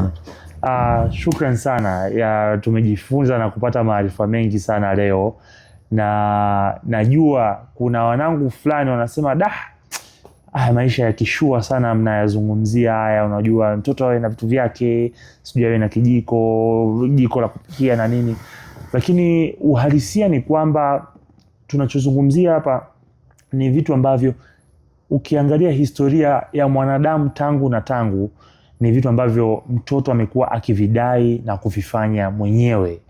Na ukiangalia wewe wakati unakuwa enyi wa umri zangu wa millennials na kadhalika, ulikuwa unajipikirisha. Aliyekufundisha kwamba utachukua kifuu uigize kiwe jiko ni nani? Aliyekufundisha utachukua mchanga utakusanya ufanye kama tipo unachota ni nani? Ni mwenyewe. Kwa kama alivyosema mtaalamu hapa kwamba mwanzoni, tunakuja na manyo inatuongoza namna gani tuna interact na dunia. Kwa kadri tunavyokutana na mazingira, tunajaribu kuinteract na hali mazingira ya tusupport kufikia malengo yetu. Changamoto ni pale ambako unakuta tuna mazingira ambayo hayana kitu cha sisi kuinteract nacho, au vitu ambavyo vinatu overstimulate badala ya kutu engage. Nadhani hiyo ni tofauti nyingine pia. Hata kwenye michezo ya watoto, unajua kuna michezo ya watoto inawashirikisha watoto, afu kuna michezo ya watoto inawalazimisha wao wawe tu sehemu pale ya kukaa. Ukienda sehemu nyingi za games ni kwamba ni mtoto anakuwa tu kwenye ule mchezo unafanya kazi. Nadhani ndio hii pia hata ya remote badala ya mtoto kufanya kazi. Kwa si vitu vya kishua, ni basics. Tunajaribu kuendana na mabadiliko ya dunia kwa kuhakikisha yale mazingira ambayo yatamruhusu mtoto kuinteract na kukua bila sisi kuingilia ukuaji wake yanakuwepo. Kwa hiyo tunakushukuru sana kwa kutufuatilia, na tutaendelea sasa kuingia kwenye mambo mbalimbali. Tumeangalia hatua za msingi za ukuaji, ni vitu gani tunakuwa tunaviangalia ambavyo vikiwa vimechelewa au vina changamoto tunatafuta mtaalamu, na ni wakati gani tunatafuta mtaalamu. Ila pia tumeangalia ni mazingira gani tunamwekea mtoto ili kumsapoti ukuaji wake, na ni namna gani tunayaseti mazingira hayo. Kwa majaliwa ya Mungu, kadri siku zinavyoenda sasa tutakuwa tunawaonyesha samples za hizi mazingira, baadhi ya vifaa mbalimbali ambavyo tutakuwa tunaviweka. Tumezungumzia masuala ya bembea, kuna aina nyingi sana za bembea hapa Milestone tutapata kuziona. Ila pia tuna baadhi ya kada tumeziacha za ukuaji, upande wa psychological, social. Yeah, na speech na communication hatujazigusa, baadhi tutazigusa pia. Tuangalie kwa upande huo namna gani tuna promote. Shukran sana. Kwa tutaendelea kana sisi hatujamaliza, kwa sababu process ni kubwa, mahitaji ni mengi, na lengo si kufanya malezi yawe magumu. Lengo ni kufanya malezi yawe yana ufanisi, lakini kuya uncomplicate, kwa sababu ukiwa na maarifa hautatoka na kwenda kununua toy 100 kwa wakati mmoja. Kama hivyo tushauri tutanunua zile ambazo zinatuhusu kwa wakati huo. Kwa usiache kufuatilia kadri tunavyoendelea kwenye series hii ya child's development, na namna milestone zao zinavyokuwa na tunavyoendelea kutengenezea mazingira. Kasudi, kabla tujafunga, labda una chochote? Ila pia mara mwisho hatukutaja ni namna gani mtu ambaye yuko interested kuitafuta Milestone anakupata mitandaoni. Okay, asante. Sisi tunapatikana Arusha, tuko Arusha, sehemu inaitwa Njiro, jengo la Njiro Complex. Wale ambao mko Arusha ni rahisi kutupata sisi. Wale ambao mko nje ya Arusha, Instagram tunapatikana kama milestonesklinik.tz. Maana neno milestones neno ambalo linasimamia makuzi yote ya mtoto kuanzia anapozaliwa mpaka anakuwa mtu mzima, anapitia hatua tofauti hizo tunaziita milestones. So ukiandika milestonesklinik alafu .tz unatupata sisi, utaona kazi zetu. Lakini pia kama una mtoto ambaye unahitaji tumuone, tumfanyie tathmini ili tukwambie nini cha kufanya, utaona namba zetu pale za simu, na zingine pia tutaziweka kwenye screen, utatupata. Karibuni sana Arusha. Asante sana, karibuni sana. Mwalete watoto wenu wacheze hapa, kuna mazingira mazuri ya kucheza. Mimi mwenyewe dishi likichezaga sometimes nakuja hapa na enjoy, nacheza, akili zinarudi kawaida. Asanteni sana, mlikuwa nami Colmatex The Gravity, na tutaendelea kuwa pamoja kujenga jamii jumuishi na jamii ambayo inaruhusu watu wote kuthrive na kuongoza maisha au kuishi maisha yenye uhuru na ustawi. Mbarikiwe.